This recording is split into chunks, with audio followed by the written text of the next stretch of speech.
Hello hello दोस्तों, स्वागत है आपका एक और महान दिन में जहां सिलेबस हिमालय जैसा बड़ा और मेरा पेशेंस टॉफी जैसा छोटा है। आज के शेड्यूल में है द फ्रेंच रेवोल्यूशन, जिसमें लोगों ने राजा की छुट्टी कर दी। इंग्लिश ग्रामर के टेंसेस, जिसमें पास्ट, प्रेजेंट और फ्यूचर सब कंफ्यूज हैं। और हिंदी का एक प्यारा सा चैप्टर जिसमें कविता के नाम पे मुझे फिलोसॉफिकल ज्ञान मिलने वाला है। तो चलिए शुरू करते हैं इस सफ़र को, from notes to mental breakdown. तो सबसे पहले मैं स्टार्ट कर रही थी हिस्ट्री से। द फ्रेंच रेवोल्यूशन के नोट्स बना रही थी मैं। फ्रेंच रेवोल्यूशन में क्या हुआ था मैं बताती हूँ। 1789 the people of France said enough is enough. Same हम भी यही कहते हैं जब क्लास टेस्ट अनाउंस हो जाता है बिना वार्निंग के। सबसे ज़्यादा एसएसटी का टेस्ट ही ऐसा होता है जो सर कभी भी ले लेते हैं टेस्ट। सर के जब मन में आ गई तब सर टेस्ट लेने लग जाते हैं। फ्रांस के लोग भूखे थे, थके हुए थे, और मैं भी। हमारा डिफरेंस है कि उनका रीज़न था मोनार्की और मेरा है होमवर्क। सर होमवर्क तो ऐसे दे देते हैं जैसे हमें 24 घंटे नहीं 48 घंटे मिलते हो काम करने के लिए। भाई सर को कोई समझाओ ना। दिन में 24 घंटे होते हैं, उसमें हमें सोना भी होता है, स्कूल भी जाना होता है, खाना खाना भी होता है, रेस्ट भी करना होता है थोड़ा।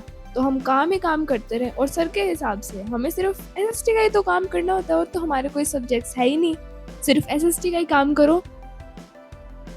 तो फ्रेंच ने रेवोल्यूशन किया और मैं बस स्क्रॉल करती रहती हूँ। भाई मुझसे काम होता ही नहीं है, मेरा मन ही नहीं करता लिखने का, काम करने का बहुत जोर आता है मुझे लिखने में। सबसे ज़्यादा तो हिस्ट्री का। हिस्ट्री में भाई इतने लंबे लंबे तो आंसर्स होते हैं, उससे पहले उनके नोट्स बनाओ। कम से कम हमारे 35 टू 40 पेज भर जाते हैं एक चैप्टर में। हिस्ट्री रिपीट होती है, बस मार्क्स रिपीट नहीं होते। फ्रेंच रेवोल्यूशन में उनका स्लोगन था लिबर्टी, इक्वालिटी और फ्रेटर्निटी, और मेरा स्लोगन है सिर्फ वाईफाई, कॉफ़ी और मेंटल स्टेबिलिटी। तो यहाँ थोड़ा सा चिप्स ब्रेक, बीच बीच में कुछ खाना भी पड़ता है क्योंकि भूख लग जाती है। तो मैंने इतने से नोट्स बनाए, उन्हीं में मेरे को 1 घंटा लग गया। भाई मैं इतना स्लो क्यों लिखती हूँ, मुझे बिल्कुल भी ये बात समझ में नहीं आ रही। तो अब मैं कर रही थी इंग्लिश ग्रामर का काम। इंग्लिश ग्रामर में हम पढ़ रहे थे टेंसेस, प्रेजेंट, पास्ट और फ्यूचर। कई बार तो ये सब एक ही सेंटेंस में आ जाता है, जैसे he had been going when she was coming out but now they are running। मतलब भाई क्या कर रहे हो तुम सब, रेस लगाई है तुमने। ग्रामर्स के रूल पढ़ते पढ़ते लगता है मैं खुद ही एक ग्रामेटिकल एरर बन चुकी हूँ। अब तो मुझे फ्यूचर परफेक्ट कंटिन्यूस में भी कॉन्फिडेंस नहीं रहा, बस एक सिंपल प्रेजेंट लाइफ चाहिए मुझे। तो यहाँ मैं फिज़िक्स वाला की एक यूट्यूब वीडियो देख के कर रही थी टेंसेस, क्योंकि स्कूल में तो मुझे कुछ समझ में नहीं आता। सर बहुत अच्छा पढ़ाते हैं लेकिन मेरा ध्यान ही नहीं रहता, क्या करें। अब बारी है हिंदी की। हिंदी हमारी राष्ट्रीय भाषा, मतलब हिंदी सब्जेक्ट तो अच्छा है, लेकिन इसका चैप्टर खुलते ही मेरा ब्रेन स्विच ऑफ हो जाता है। हिंदी के चैप्टर्स पढ़ने से तो ज़्यादा मज़ा टूथपेस्ट बॉक्स के इंग्रेडिएंट्स पढ़ने में आता है। चलो 5 लाइन और पढ़ती हूँ, फिर मोटिवेशन के नाम पे 1 घंटे का नैप लूँगी। ये हिंदी का चैप्टर नहीं था, मेरे पेशेंस का टेस्ट था। तो अब मैं डेस्क क्लीन कर रही थी।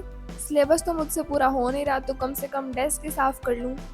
जब सिलेबस कंट्रोल में ना हो तो स्टूडेंट्स डेस्क साफ़ करके अपना गिल्ट वाइप करते हैं। सबसे ज़्यादा ज़ोर मुझे डेस्क साफ़ करने में ही आता है। वैसे सिर्फ डेस्क नहीं, मुझे सभी चीज़ों में ज़ोर आता है। बस हो गया भाई, आज के लिए इतना पढ़ाई बहुत है, इससे ज़्यादा मुझसे नहीं होगा। अब मेरा दिमाग प्रोसेस करना ही बंद हो चुका है। तो यहाँ मैं मेरा बैग पैक कर रही थी। वैसे मुझे बात पता नहीं थी, लेकिन हमारा कल स्कूल कैंसिल हो गया था क्योंकि बहुत ज़्यादा बारिश आ रखी थी।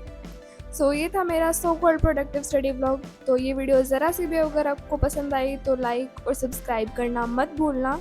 और अगर आपका भी सिलेबस कंप्लीट नहीं हो रहा तो मुझे कमेंट्स में ज़रूर बताना। मिलते हैं अगले व्लॉग में, तब तक के लिए बाय एवरीवन।